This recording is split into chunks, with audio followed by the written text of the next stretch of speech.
Hello dear students, good afternoon. So as we were learning about the surface measurement and surface finish, in which we have already learned about surface measurement concept, terminology, what is roughness, what is surface finish, and their terminology like babyiness, layout, surface texture, etc, etc. And now we have to move our next topic, which is analysis of surface. So our next topic is analysis of surface. मतलब कि अगर हम बात करें तो कोई भी अगर आपकी सरफेस है वो कैसी है, किस तरीके से है, सरफेस को हम किस मेथड से जो है स्टडी करेंगे, या मान लीजिए हमारी सरफेस है वो वेल फिनिश्ड है या पार्शली रफ है, फुली रफ है, ये सब मेजर देखिए इसको हम व्यक्त कैसे करेंगे, डिनोट कैसे करेंगे, ऐसा क्या हम जो है रिप्रेजेंटेशन करें जिससे ये पता लग जाए कि अगर रफ है तो रफनेस का लेवल इतना है, हाईली रफ है, पार्शली रफ है, या फ्लैट वेल फिनिश्ड है, या पार्शली फिनिश्ड है। तो ये जो एक तरीके से आप कह लीजिए बेंचमार्क सेट करना हुआ कि कहाँ से हम ये मेजर कर पाएंगे, किस मेथड से मेजर करेंगे, वो चीज़ें जो है हम इस यूनिट के अंतर्गत पढ़ेंगे। तो आइए देखते हैं एनालिसिस ऑफ सरफेस ट्रेसेस। अब देखिए जैसे कि सरफेस की टर्मिनोलॉजी और सरफेस फिनिश या रफनेस के बारे में हम ऑलरेडी जो है पढ़ चुके हैं। अब बात करते हैं कि अगर सरफेस हमारे पास कोई भी सरफेस है तो उसका नेचर कैसा है, ये हम किस तरीके से जो है वो पता करेंगे। तो जनरली हम सरफेस के नेचर को पता करने के लिए कुछ पर्टिकुलर न्यूमेरिकल वैल्यू असाइन करते हैं। अब ये असाइन करने के मेथड जो है अलग अलग होते हैं। अगर हम न्यूमेरिकल वैल्यू असाइन कर रहे हैं किसी सरफेस के मेजरमेंट के लिए, सरफेस के नेचर को जानने के लिए, तो ये जो न्यूमेरिकल वैल्यूज होंगे ये आपको ये बताएंगे कि जो सरफेस का नेचर है उसका ऑर्डर क्या है, उसकी डिग्री क्या है, किस डिग्री का जो है सरफेस का नेचर है। अगर वो रफ है तो किस डिग्री की रफनेस है, ये जो है हम इन मेथड्स के थ्रू जान पाएंगे।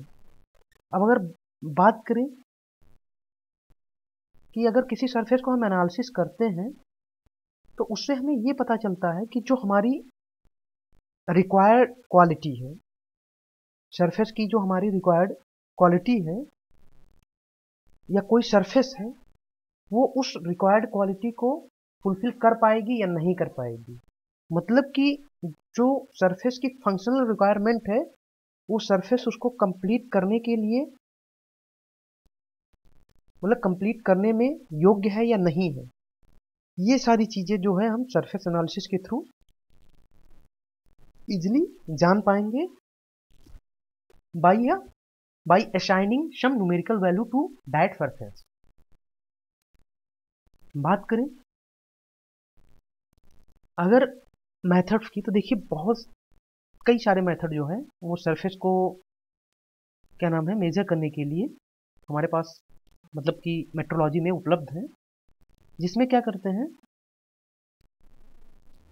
हम डिफरेंट पैरामीटर्स के थ्रू जो है रफनेस का मेजरमेंट करते हैं। लेकिन बेसिकली कुछ जो आपके इम्पॉर्टेंट और एक्सटेंसिवली जो है वाइडली यूज किए जाते हैं वो मेथड्स हैं। पहला आपका है 10 पॉइंट हाइट एवरेज मेथड। जो ये है पहला आपका ये है 10 पॉइंट हाइट एवरेज मेथड, जिसको आप R सफिक्स Z मेथड भी बोलते हैं। दूसरा आरएमएस मेथड जो कि काफ़ी फेमस है, आप लोगों ने भी आई होप सुना ही होगा, रूट मीन स्क्वायर मेथड। और तीसरा जो है सेंटर लाइन एवरेज हाइट, या इसको बोलते हैं आरए मेथड। यही तीन बेसिकली जो मेथड है आपके सिलेबस में मेंशन है, और इन्हीं मेथड के बारे में जो हमें है पढ़ना है। तो आइए पहला देखते हैं 10 पॉइंट हाइट एवरेज मेथड। अगर हम बात करें 10 पॉइंट हाइट एवरेज मेथड को, तो इसको हम पीक टू वैली मेथड भी बोलते हैं। Peak to valley height method भी इसको बोला जाता है। अब इस मेथड में क्या होता है कि हम क्या करते हैं, एक जो है एवरेज हाइट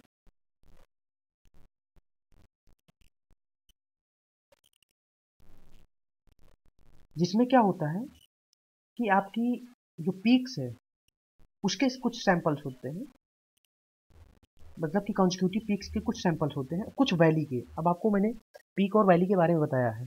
जैसे कि ये मान लीजिए हमने ये लेंथ, सैंपल लेंथ कंसीडर करी है किसी भी सरफेस की, तो यहाँ पे देखिए ये जो होगा ये पीक्स है, ये पीक्स है, ये पीक्स है, ये कॉन्जिक्यूटिव पीक्स है। और ये ये पॉइंट ये हमारे कॉन्जिक्यूटिव वैलीज हैं। तो इस मेथड में हम क्या करते हैं कि एक फिक्स जो है सैंपल लेंथ के अंदर जनरली हम क्या करते हैं, कुछ पीक्स और कुछ वैलीज को कंसीडर करते हैं। अब क्या करते हैं, हम एक पैरेलल एक लाइन लेते हैं parallel to the your average average line, जिसको आप सेंटर लाइन बोलते हैं, उसके पैरेलल हम एक लाइन लेते हैं।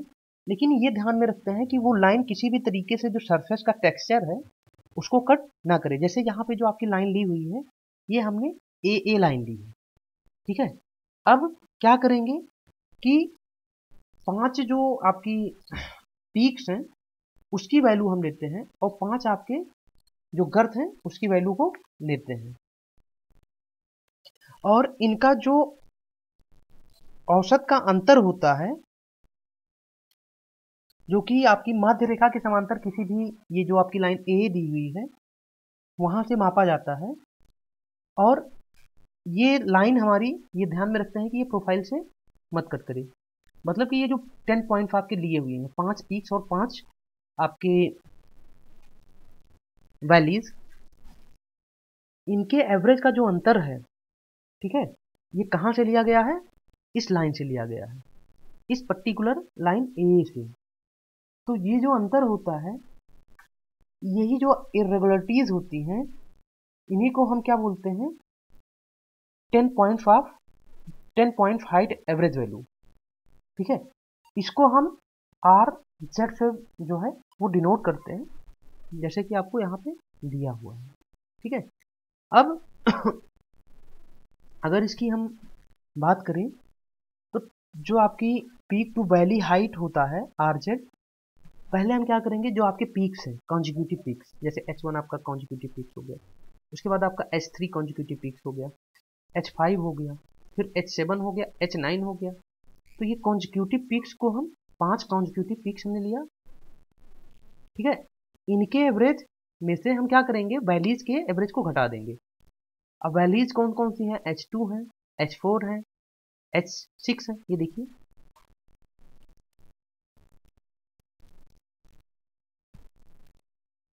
ये आपकी क्या है, वैलीज है, फिर H8 है, फिर H10 है। तो पहले पीक्स का समेशन करेंगे माइनस जो आपकी वैल्यूज हैं 5, उनका समेशन करेंगे अपॉन 5, क्योंकि हमने 5 लिया हुआ है, ठीक है, इनटू 1000 बाई वर्टिकल मैग्निफिकेशन। ये हमारा जो रिजल्ट है वो हमें माइक्रोमीटर्स में देगा, और इस तरीके से जो है हम 10 point height average value RZ हमें मिल जाएगी। नेक्स्ट मेथड है हमारा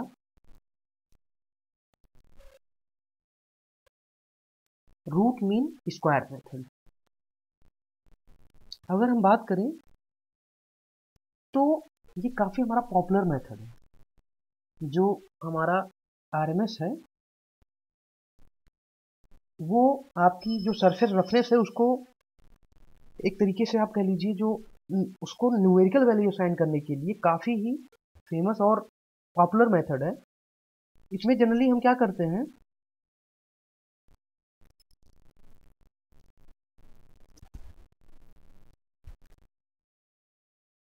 हम कोई भी जो है कुछ आपकी जो आपका प्रोफाइल होता है, दैट मीन्स कि आपका टेक्सचर होता है रफनेस का, वहाँ पे हम वैल्यूज लेते हैं।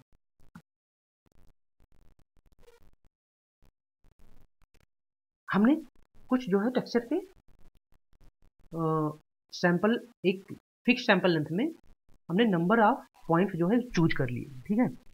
अब देखिए ऐसा नहीं है कि जहाँ पे वेल फिनिश है या फिनिशिंग एरिया में ही आप सैंपल लेंथ को कंसीडर कर रहे हैं। आप जनरली क्या करेंगे, हम जो सैंपल लेंथ होगी उसमें डिफरेंट टाइप की सरफेसेस जो रहेंगी उनको एक साथ हम कंसीडर करेंगे। तो इसमें सबसे पहले क्या करते हैं कि जो आपकी मेन लाइन होती है या कह लीजिए जो आपकी सेंटर लाइन होती है, ठीक है। सेंटर लाइन मतलब कि ऐसी लाइन जहाँ से ऊपर और नीचे जो है एरिया सेम रहे, ठीक है। तो इस मेन लाइन के ऊपर और नीचे जो है हम डिफरेंट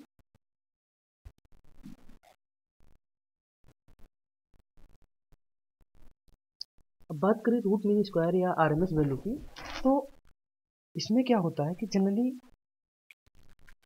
प्रीवियस टाइम में या बात करें पहले, इसको हम एक्सटेंसिवली जो है इस्तेमाल इसका किया जाता था। बट करंट में क्या है कि जो CLA वैल्यू है यानी कि सेंट्रल लाइन एवरेज मेथड, वो जो है थोड़ा सा सप्रेस्ड कर चुका है इसको, दैट मीन्स कि डोमिनेट कर चुका है। अभी बहुत सी कंट्रियां जो है बहुत सी जगह CLA वैल्यू को कम्प्लीटली जो है सरफेस रेफरेंस मेजरमेंट के लिए इस्तेमाल किया जाता है। तो बात करें इस मेथड में, तो हम क्या करते हैं कि जो आपकी ऑर्डिनेट्स यानी कि कोटियाँ होती हैं, जैसे कि आपकी ये वैली है, तो यहाँ पे हमने पॉइंट्स लिए, सम आफ्टर सम डिस्टेंस हमने कुछ पॉइंट्स जो है चूज करे, तो ये आपके ऑर्डिनेट्स हो गए 1 2 3 4। ऐसे ही हम जो है पीक्स पे लेंगे और इन ऑर्डिनेट्स को क्या करेंगे कि इन ऑर्डिनेट्स की जो वैल्यू होगी उसका स्क्वायर करके ऐड करेंगे और फिर जितने हमने ऑर्डिनेट्स लिए होंगे उससे डिवाइड कर देंगे। दैट मीन्स कि जो ऑर्डिनेट्स के स्क्वायर का एवरेज लेते हैं, ठीक है। जो आपकी कोटियाँ होती हैं उनके स्क्वायर्स के स्क्वायर का जो माध्य औसत होता है उसका वर्गमूल लेते हैं और वो हमारी जो आरएमएस वैल्यू है उसको रिप्रेजेंट करता है। अब अगर जो आपको एग्जांपल दिया हुआ है, मान लीजिए यहाँ पे एक सैंपल लेंथ L ली हुई है, तो इस सैंपल लेंथ L में हमने जो है कुछ आपके ऑर्डिनेट्स चूज करें, जैसे कि वैली में ऑर्डिनेट 1 2 3 4 एंड आपके पीक में ऑर्डिनेट 5 6 7 8 9। अब इन ऑर्डिनेट्स की जो हाइट है वो हमने माना कि H1 H2 up to H9 है। तो हम क्या करेंगे, ऐसे ही मान लीजिए आप जितना भी लेना चाहे ले सकते हैं। तो क्या करेंगे कि आप देख रहे होंगे यहाँ पे H1 का स्क्वायर प्लस H2 का स्क्वायर जितने भी आपने वैल्यूज ली हैं बाई HN का स्क्वायर, यहाँ तक आप समअप करेंगे। उसके बाद क्या करेंगे, नंबर ऑफ जो आपका इनका समेशन होगा उसका हम स्क्वायर निकाल लेंगे। फिर जितने भी हमने ऑर्डिनेट्स लिए हुए हैं, सेलेक्ट करे हुए हैं, उससे हम डिवाइड कर देंगे। तो इस तरीके से जो है आपकी रूट मीन स्क्वायर वैल्यू निकल जाएगी। तो इस तरीके से जो है आरएमएस वैल्यू को हम किसी भी सरफेस के लिए कैलकुलेट करते हैं। अब नेक्स्ट है हमारा नेक्स्ट मेथड है which is centre line method, that is CLA या सेंटर लाइन मेथड।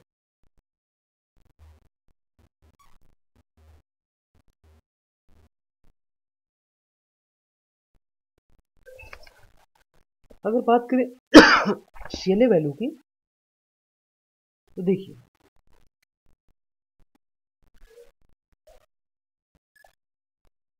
जो आपका CLA वैल्यू होता है उसको हम कैपिटल R स्मॉल a से डिनोट करते हैं। ये क्या है, ये एक्चुअली में वाइडली एक्सटेंसिवली यूज जो है किया जाता है करंट में रेफरेंस को मेजर करने के लिए। जैसे आपकी जो बड़ी कंट्रीज है लाइक अमेरिका हो गया या आपका कनाडा हो गया या स्विट्जरलैंड, नीदरलैंड, ये सब कंट्रीज हमारी जो है करंट में आपकी सरफेस के रफनेस मेजरमेंट करने के लिए जो है CLA वैल्यू का इस्तेमाल कर रहे हैं। अब इसमें क्या होता है, अगर हम इसके डिफिनीशन की बात करें तो हम क्या करते हैं कि एवरेज हाइट देते हैं फ्रॉम जो है मीन लाइन। अब देखिए ये आपकी सेंटर लाइन या मीन लाइन है, यहां से हम क्या करेंगे, जो आपकी पीक और वैली की हाइट है उसको हम क्या करेंगे, लेंगे। लेकिन इसमें एक चीज ये ध्यान रखने वाली बात है कि हम साइन कन्वेंशन कुछ नहीं लेते। मतलब कि ऐसा नहीं है कि पीक के लिए हमने पॉजिटिव और ए के लिए वैली के लिए हम negative value, without regardless sign convention we consider the ordinates of peak, that is peaks and valley, ठीक है, उसको हम कंसीडर करते हैं। और फिर आर ए जो है हमारा, जैसे कि यहाँ पे A1 है वैली की वैल्यू, A2 है पीक की वैल्यू, A3 है वैली की वैल्यू, A4 है, तो उसको लेते हैं। उसके बाद हम जो भी हमारी सैंपल लेंथ होते हैं उससे हम डिवाइड कर देते हैं। अब देखिए इसके अलावा जो है पहले क्या करते थे कि हम CLA के लिए यहाँ पे ऑर्डिनेट्स की वैल्यू लेते थे, लेकिन जब ऑर्डिनेट्स की वैल्यू लेते थे तो थोड़ा सा जो कैलकुलेशन है वो हमारा डिफिकल्ट हो जाता था। तो हम क्या करते हैं, अभी जो कर्व है उसका जो एरिया, सीधे सीधे हम एरिया ले लेते हैं, कहाँ से, सेंटर लाइन से। ऊपर और नीचे की जो एरिया है उसको कॉन्जिक्यूटिवली हम लेते हैं, उसके बाद जो हमारी सैंपल लेंथ होती है उसे हम डिवाइड कर देते हैं।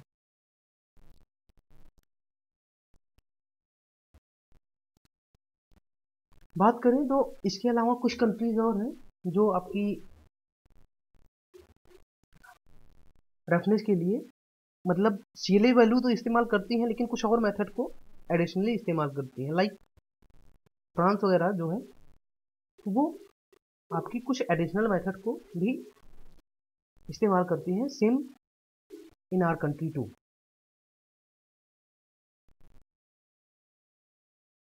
अब बात करें तो जो हमारा CLA वैल्यू होता है वो बेसिकली हमारा सरफेस टेक्सचर को कंपेयर करने के लिए होता है। एक तरीके से एक इंडेक्स होता है जिससे कि हम किसी भी जो आपका सरफेस है उसको हम कंपेयर कर सकें।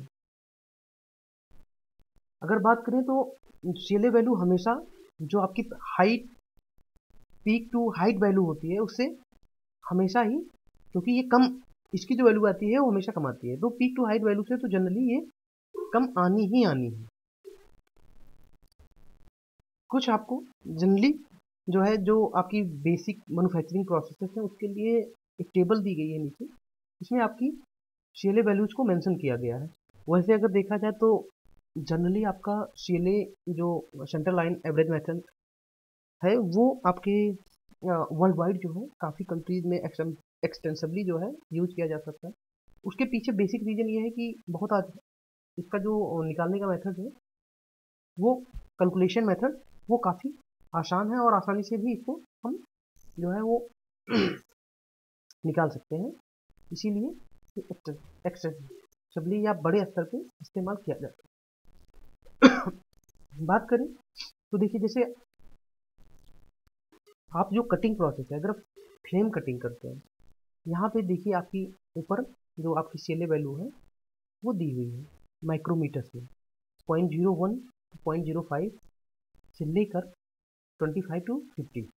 तो जो आपकी फ्लेम कटिंग मेथड है वहाँ पे जो रफनेस होती है वो थोड़ा ज़्यादा होती है। कैसे? देखिए, ये अराउंड जो है आपका 50 तक आपको मिल जाती है। उसके अलावा जो आप सॉइंग करते हैं यानी कि सॉ से काटते हैं वहाँ पे भी आपको ये 1 से लेके और 50 तक का मिलता है।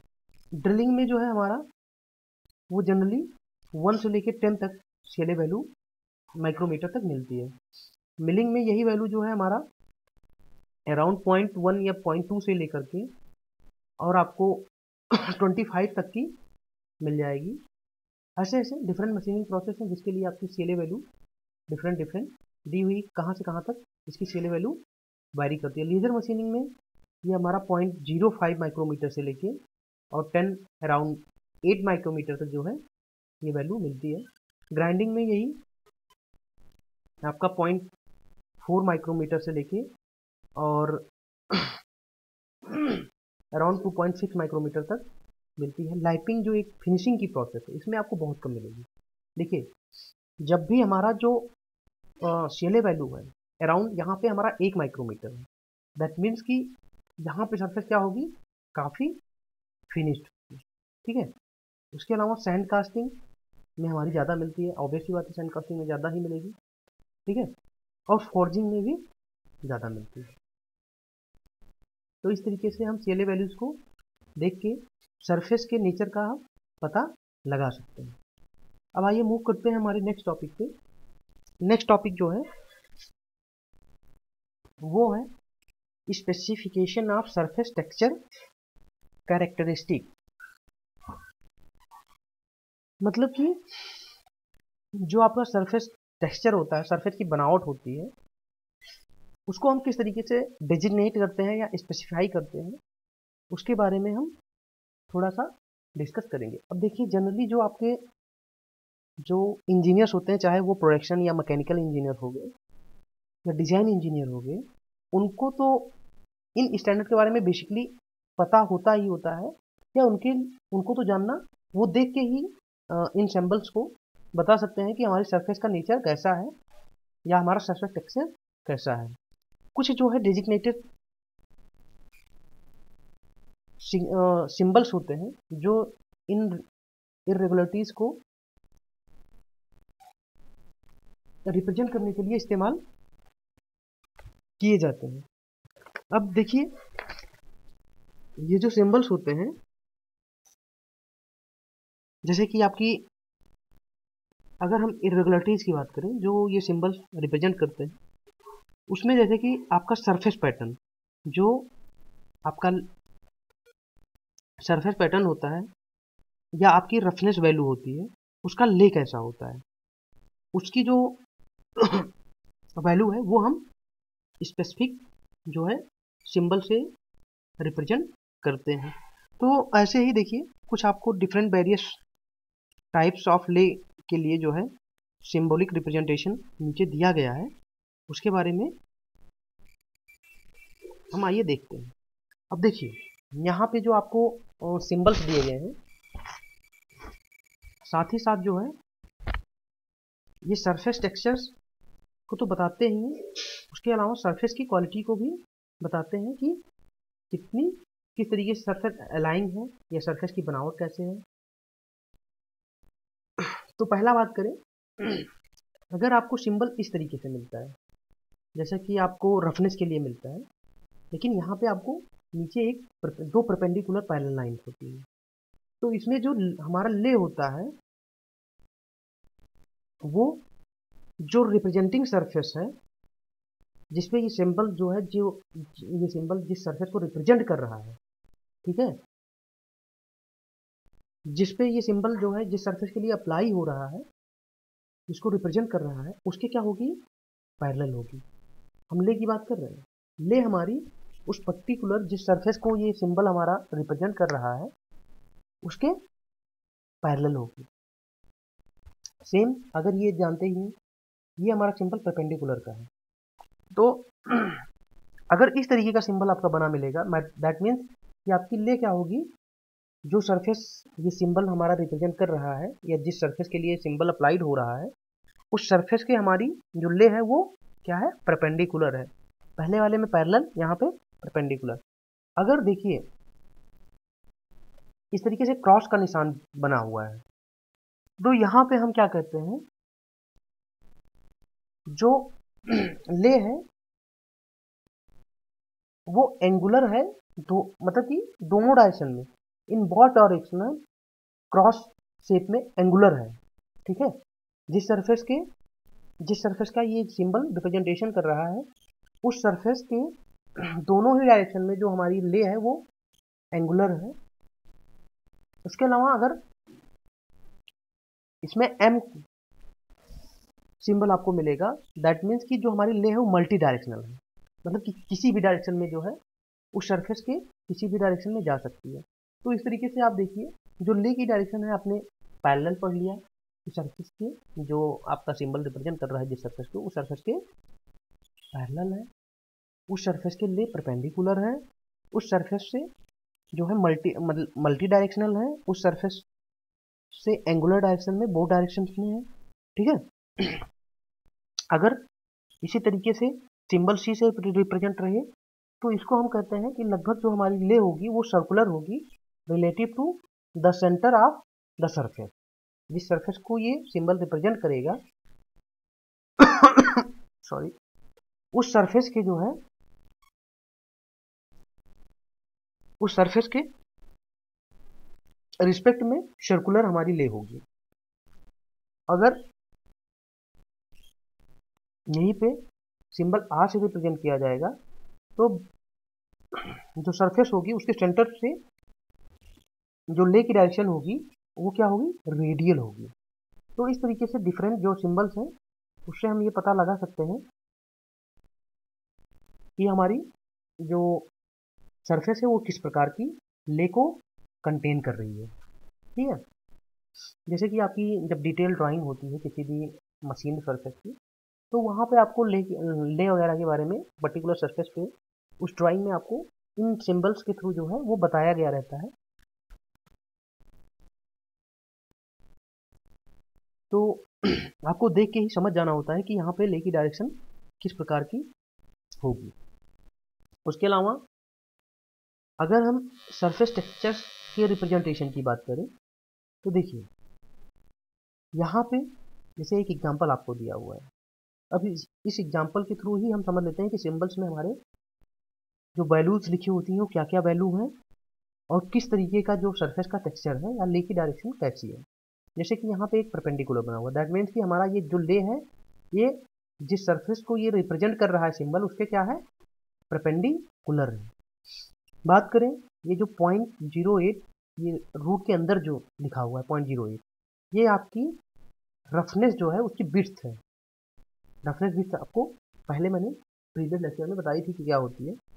तो ये रफनेस विड्थ है या कट ऑफ जिसको बोलते हैं, ये mm में इसकी वैल्यू है। ठीक है, तो इसके अलावा 0.042 ये है मैक्सिमम रफनेस विड्थ mm में। ठीक है, ये कट ऑफ विड्थ थी और ये मैक्सिमम रफनेस विड्थ है, दोनों ही mm में है। इसके अलावा आपको एक वैल्यू ये दी हुई है 0.02-5, तो ये जो 5 आपको है ये आपका मैक्सिमम वेवीनेस विड्थ को रिप्रेजेंट कर रहा है, सारी वैल्यूज mm में रहेंगी। उसके अलावा ये आपका मिनिमम वेवीनेस 0.02 आपका मैक्सिमम वेवीनेस की हाइट है mm में। मतलब कि अगर 5 जो है हमारा ये मैक्सिमम विड्थ है वेवीनेस का और ये मैक्सिमम हाइट है। उसके अलावा अगर यहाँ पे बात करें तो दो वैल्यूज दी हुई 25 एंड 12। 25 क्या है, मैक्सिमम रफनेस हाइट बता रहा है कि रफनेस की मैक्सिमम हाइट हमारी 25 है और ये मिनिमम रफनेस हाइट बता रहा है कि ये 12 है, यानी कि जो आपकी रफनेस है उसकी पीक वैल्यू 25 और जो आपका वैली की वैल्यू है वो 12 है। तो इस तरीके से जो है हम देखें तो जो आपका रूट का ये पोर्शन होता है इसके लेफ्ट साइड में ये हमारा रफनेस को रिप्रेजेंट करता है, ऊपर वेवीनेस की लिमिट को रिप्रेजेंट करता है, यानी कि वेवीनेस की मैक्सिमम विड्थ और मैक्सिमम हाइट। उसके अलावा ये जो वैल्यू है ये कट ऑफ रफनेस बिट्स और मैक्सिमम रफनेस बिट्स को रिप्रेजेंट करता है। अब बात करते हैं कि रफनेस को सॉरी रफनेस को हम किस तरीके से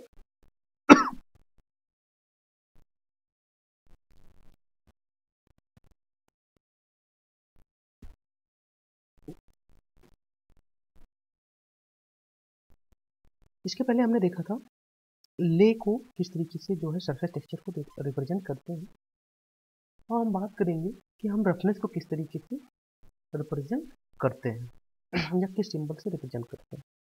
तो इन as per our Indian standard 3073 1967 के अनुसार जो भी सिंबल रफनेस जो भी सिंबल जो है रफनेस को रिप्रेजेंट करता है, तो according to Indian standard that symbol must have the following values. मतलब कि उस सिंबल्स में ये 6 वैल्यू जो है ये आपकी कतई होनी ही होनी चाहिए। जो भी आपका जो सिंबल रफनेस को रिप्रेजेंट करेगा उसमें as per hour Indian standard ये 5 वैल्यू कतई होनी चाहिए, जिसमें से पहला तो जैसा कि मैंने आपको बताया ही जो CLA वैल्यू आपकी होती है जिसको हम RA से रिप्रेजेंट करते हैं, पहला तो उसकी वैल्यू जो है वो होनी चाहिए। अब मैंने आपको बताया था कि ये जो RA वैल्यू होती है ये क्या होती है, जनरली हम माइक्रोन में प्रेजेंट करते हैं। अब ये रफनेस की वैल्यू हमारी मतलब कि जो इसका टॉलरेंस है वो यूनिलेटरल भी हो सकता है और बाइलेटरल भी हो सकता है। टॉलरेंस के बारे में आप लोग बहुत अच्छे से जानते होंगे कि जब हम टॉलरेंस देते हैं तो अगर हम दोनों डायरेक्शन में देते हैं दैट मीन्स की पॉजिटिव और नेगेटिव, तो वो बाइलेटरल होता है। और अगर टॉलरेंस हम एक ही डायरेक्शन में देते हैं तो हमारा यूनिलेटरल होता है। तो जो रफनेस आपको दिया रहेगा वो रफनेस जो होगा उसमें क्या होगा, वो टॉलरेंस भी होगा। अब अगर आपका एक पार्शियल टॉलरेंस यानी कि यूनिलेटरल टॉलरेंस है तो जो आपकी वैल्यू दी रहेगी दैट मीन्स कि वो टॉलरेंस 0 से लेके उस पर्टिकुलर वैल्यू तक माना जाएगा। और अगर वैल्यू बाइलेटरल टॉलरेंस आपको मेंशन है उस सिंबल पे तो वो क्या होगा कि जो रफनेस होगी उसकी मिनिमम और मैक्सिमम वैल्यू को आपकी रफनेस की मिनिमम और मैक्सिमम वैल्यू को रिप्रेजेंट करेगा। तो पहला तो हमारा क्या हो गया कि उस सिंबल पे जो रफनेस की आपकी CLA वैल्यू है that is R small a R suffix a वो होनी चाहिए as per hour Indian standard. दूसरा क्या है, दूसरा हमारा है सैंपल लेंथ, यानी कि जो लंबाई में हम जो है रफनेस को मेजर कर रहे हैं सरफेस के टेक्सचर को, जितनी लेंथ में हम कंसीडर कर रहे हैं वो सैंपल लेंथ आपकी उस सिंबल पे मेंशन होनी चाहिए। ठीक है। उसके अलावा कौन सी मशीनिंग प्रोसेस हमने यूज करी है जिसके बाद जो हम सरफेस की जो आपकी नेचर है उसको मेजर कर रहे हैं, तो वो किस मशीनिंग प्रोसेस के बाद जो है वो सरफेस जनरेट हुई है वो मशीनिंग प्रोसेस यहाँ पे मेंशन होनी चाहिए। उसके अलावा बात करें डायरेक्शन ऑफ ले, तो ले के डायरेक्शन के बारे में तो हम ऑलरेडी जो है पढ़ चुके हैं कि किस तरीके से रिप्रेजेंट किया जाता है। तो कुल मिला के ये 5 के पाँचों पॉइंट आपके जो भी सिंबल रफनेस को रिप्रेजेंट करेगा उसमें ये पांचों वैल्यू मेंशन होनी चाहिए। अब आइए हम एक एग्जांपल के थ्रू देखते हैं। पहले देखते हैं किस तरीके से रिप्रेजेंट करते हैं। तो यहाँ पे ये सिंबल है आपका जिससे हम जो है सरफेस रफनेस को रिप्रेजेंट करते हैं। ठीक है, ये आपका कोई सिंबल नहीं है, डायरेक्ट जो आपकी रफनेस होती है यहाँ ऊपर लिखी रहती है। ठीक है, ये इस तरीके इसमें देखिए यहाँ पे जैसे 6.3 है ऐसे ही मेंशन रहेगा। तो ये जो ट्रायंगल आप देख रहे हैं ना इसके ऊपर जो वैल्यू मेंशन रहेगी वो होगी आपकी RA वैल्यू यानी कि रफनेस की वैल्यू विद यूनिलेटरल और बाइलेटरल टॉलरेंस। उसके अलावा इसके जस्ट लेफ्ट साइड में आपका यहाँ पे मशीनिंग, जो आपका मशीनिंग अलाउंस है वो यहाँ पे मेंशन रहेगा। उसके बाद ये जो आपका पोर्शन है, इसके ऊपर आपकी मशीनिंग मेथड, मतलब कि ये मिलिंग है या टर्निंग है या टेपर टर्निंग है, कौन सी मशीनिंग मेथड है, या ड्रिलिंग है, कोई भी जो भी आपकी मशीनिंग मेथड है वो मेथड इसके इस लाइन के ऊपर मेंशन रहेगी। और नीचे जो है, जस्ट उसके नीचे कितना हमने सैंपल लेंथ कंसीडर किया है, वो सैंपल लेंथ जो है वो बकायदा mm में मेंशन रहता है। और सारी वैल्यूज जो है वो mm में मेंशन रहती है। जो आपका रफनेस होता है वो माइक्रोमीटर में। इसके बाद ये जो पॉइंट है यहाँ पे आपका ले की डायरेक्शन मेंशन रहेगी। अब आइए एक एग्जांपल जो है, हम एग्जांपल देखते हैं और समझते हैं कि इस एग्जांपल में किस तरीके से कौन सी वैल्यू को हम रीड करेंगे। मान लीजिए ये आपकी कोई किसी सरफेस के लिए जो सरफेस रफनेस है वो रिप्रेजेंट करी गई है। अब यहाँ पे देखिए, सबसे पहले आपको ये 6.3 ट्रायंगल के ऊपर लिखा है, जो ट्रायंगल का बेस है उसके ऊपर 6.3 लिखा है। तो ये क्या हो गया आपका, ये 6.3 आपका रफनेस की वैल्यू यानी कि आर ए की वैल्यू होगी। अब देखिए, क्योंकि ये ओनली 6.3 लिखा हुआ है तो हमको तुरंत ये समझ जाना है कि ये जो वैल्यू है ये रफनेस यूनिलेटरल टॉलरेंस लिए हुए है। वैसे इसकी वैल्यू हमारी क्या है, 0 से लेके 6.3 तक कुछ भी हो सकती है, ये इसकी टॉलरेंस रेंज है। ठीक है, तो ये हो गया हमारा आर ए वैल्यू या सेंट्रल लाइन एवरेज वैल्यू या रफनेस वैल्यू। उसके अलावा यहाँ पे आपका जो है मशीनिंग अलाउंस, अब मशीनिंग अलाउंस कितना है आपका 1.5 mm जो है आपको मशीनिंग अलाउंस मिला हुआ है। यहाँ पे आपकी मेथड लिखी हुई है मिलिंग। ये आपका जो सरफेस है वो हमारा मिलिंग प्रोसेस के थ्रू जो है वो जनरेट किया गया है। तो ये मिलिंग मेथड के लिए आपकी सरफेस जो है वो मिलिंग मेथड से जनरेट की गई है। यहाँ पे आपका जो मशीनिंग मेथड है वो मेंशन है। उसके बाद यहाँ पे आपकी सैंपल लेंथ, मिलिंग के नीचे जो है लाइन के, ये यहाँ पे आपकी सैंपल लेंथ मेंशन है, मतलब कि हमने कितनी सैंपल लेंथ जो है वो कंसीडर करी है इस रफनेस को निकालने के लिए। तो हमने 2.5 mm की सैंपल लेंथ ली हुई है। देखिए यहाँ पे आपकी ले की डायरेक्शन नहीं मेंशन है, तो यहाँ पे जो आपकी सैंपल लेंथ है वो एक्चुअली में परपेंडिकुलर टू ले है, इसलिए हम ले की डायरेक्शन को क्या लिखेंगे, यहाँ पे जो परपेंडिकुलर का सिंबल है वो बना देंगे। तो यहाँ आपकी ले की डायरेक्शन क्या हो जाएगी, सरफेस के परपेंडिकुलर, या जो आपका सरफेस टेक्सचर है उसके परपेंडिकुलर हो जाएगी। जिस सिंबल, ये जो सिंबल जिस सरफेस को रिप्रेजेंट कर रहा है उसके परपेंडिकुलर जो है आपकी ले की डायरेक्शन हम कंसीडर कर लेंगे। अब देखिए, जनरली अगर हम बात करें कंस्ट्रक्शन में जो अवयव या कंपोनेंट्स होते हैं वो जनरली जब हम कोई भी कंपोनेंट को बनाते हैं तो डिफरेंट मशीनिंग प्रोसेस के थ्रू ही गुजरते हैं। तो क्या होता है कि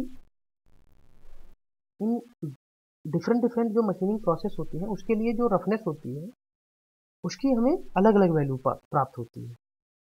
तो जनरली जो है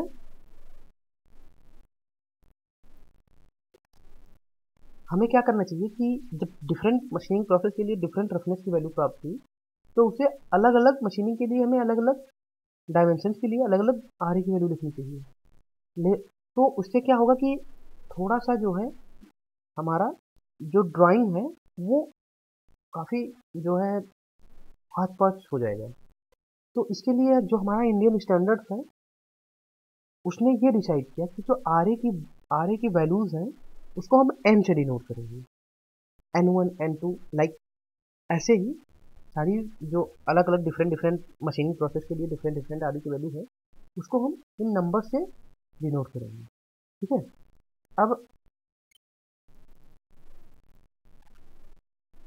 देखते हैं कि जो आपके ये n के डिफरेंट नंबर होंगे n1 n2, इसमें क्या होगा कि जो जो भी आरे का मान होगा, जो पहले वाला मान होगा, जो आरे का मान होगा वो पहली वाली संख्या से क्या होगा, दोगुना होगा। और अगर बात करें टॉलरेंस की, तो हम जनरली क्या करेंगे, प्लस 50% से माइनस 50% तक का जो माइक्रोमीटर में है वो टॉलरेंस कंसीडर करेंगे। अब आइए देखते हैं, एक टेबल यहाँ पे दी हुई है जिसमें आपकी डिफरेंट जो है शेले वैल्यू दी हुई है माइक्रोमीटर में, उसके लिए एन के डिफरेंट सिंबल दिए गए हैं और साथ ही में टॉलरेंस को मेंशन किया गया है।